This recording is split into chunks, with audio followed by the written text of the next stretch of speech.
নমস্কাৰ মৰমৰ শিক্ষাৰ্থীসকল, মই প্ৰণৱে ইউটিউব চেনেল ফৰ এডুকেশ্যনৰ উন্নত ভিডিঅ'লৈ তোমালোক সকলোকে স্বাগতম জনাইছোঁ। মৰমৰ শিক্ষাৰ্থীসকল, আজি মই লৈ আহিছোঁ তোমালোকৰ মাজলৈ বৰপেটা ডিষ্ট্ৰিক্টত অনুষ্ঠিত হোৱা হাফ ইয়াৰলি এক্সাম 2025ৰ হায়াৰ ছেকেণ্ডাৰী যিখন কুৱেশ্যন পেপাৰ সেইখনৰ সমাধান। ইতিমধ্যে আমি আগৰ দুটা ভিডিঅ'ত 1 আৰু 2 মাৰ্কছ লগতে 4 মাৰ্কছৰ প্ৰশ্নখিনি আলোচনা কৰিছোঁ। আজি আলোচনা কৰিম 5 মাৰ্কছৰ যিখিনি প্ৰশ্ন আছে সেইখিনিৰ। তেতিয়াহ'লে আচোন পলম নকৰি আজিৰ ভিডিঅ'টো আৰম্ভ কৰোঁ। আৰু তাৰ আগতে তোমালোকলৈ এটা অনুৰোধ, মোৰ চেনেলটো যদি ছাবস্ক্ৰাইব কৰা নাই তেতিয়াহ'লে ছাবস্ক্ৰাইব কৰি দিবা আৰু কাষতে থকা বেল আইকনটো প্ৰেছ কৰি দিবা মই দিয়া এনেকুৱা ধৰণৰ শিক্ষামূলক ভিডিঅ'সমূহ নিয়মিতভাৱে পাই থাকিবলৈ। ইয়াৰ উপৰি আগৰ ভিডিঅ'কেইটা যদি চাব বিচাৰা মই ডেছক্ৰিপশ্যনত লিংক দিছোঁ, তাত গৈ তোমালোকে চাব পাৰিবা।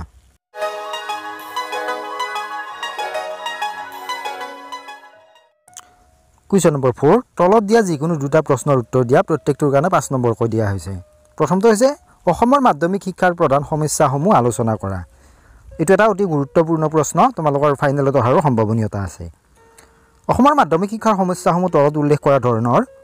পইণ্ট নম্বৰ 1, মাধ্যমিক পৰ্যায়ৰ পাঠ্যপুথি প্ৰস্তুত আৰু প্ৰকাশনৰ দায়িত্ব মাধ্যমিক শিক্ষা পৰিষদে গ্ৰহণ কৰে যদিও এই গুৰু দায়িত্ব পালনত সদায়ে অনেক বিসংগতিয়ে দেখা দিয়ে।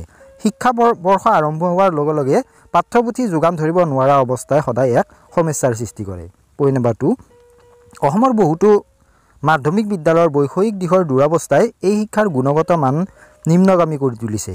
2-এখন চৰকাৰী আৰু বেচৰকাৰী স্কুলৰ বাহিৰে অধিকাংশ বিদ্যালয়ৰ বৈষয়িক অৱস্থাই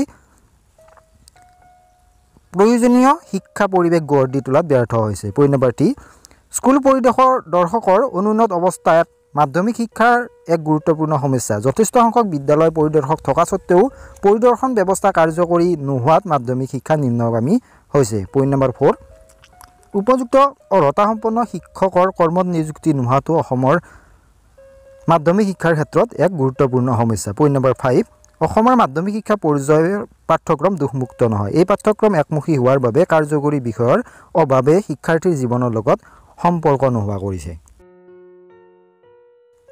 কুৱেশ্যন নম্বৰ বি, জনসংখ্যা শিক্ষা কাক বোলে? জনসংখ্যা শিক্ষাৰ প্ৰয়োজনীয়তাৰ বিষয়ে আলোচনা কৰা। জনসংখ্যা শিক্ষা হৈছে এনে এক ধৰণৰ কাৰ্যসূচী যাৰ দ্বাৰা বৰ্ধিত হাৰত বৃদ্ধি পোৱা জনসংখ্যা, তাৰ পৰা উদ্ভৱ হোৱা সমস্যাবোৰ ৰোধ কৰা আৰু জনবিস্ফোৰণ নিয়ন্ত্ৰণ কৰাৰ উপায় বা কৌশলসমূহ উদ্ভাৱন আদিৰ বিষয়ে অধ্যয়ন কৰা হয়।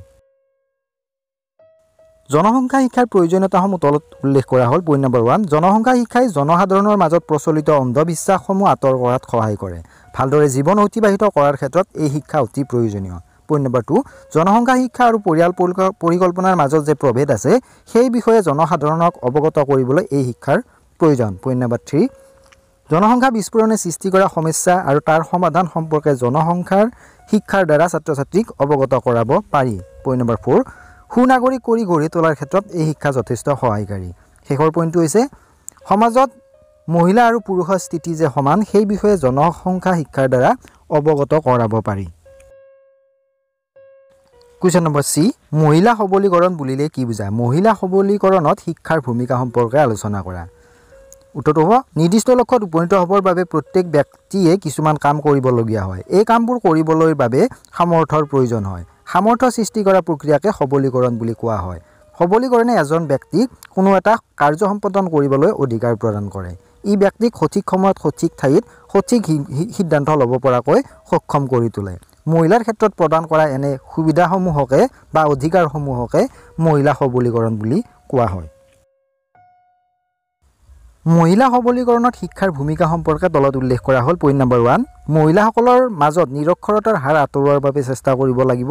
পইণ্ট নম্বৰ 2, ছাত্ৰীসকলৰ আগ্ৰহ অভিৰুচি অনুযায়ী বৃত্তিমুখী আৰু কাৰিকৰী শিক্ষা দিয়াৰ ব্যৱস্থা কৰিব লাগিব। পইণ্ট নম্বৰ 3, লিংগ বিষয় অধ্যয়ন এটা বাধ্যতামূলক বিষয় হিচাপে প্ৰাক স্নাতক পৰ্যায়ৰ পৰা অন্তৰ্ভুক্ত কৰিব লাগিব। পইণ্ট নম্বৰ 4, মহিলাসকলক তেওঁলোকৰ জ্ঞাত পচন্দৰ ক্ষেত্ৰসমূহ যেনে শিক্ষা, স্বাস্থ্য, নিয়োগ সম্পৰ্কে জানিবলৈ যোগ্যৱান কৰি তুলিব লাগিব।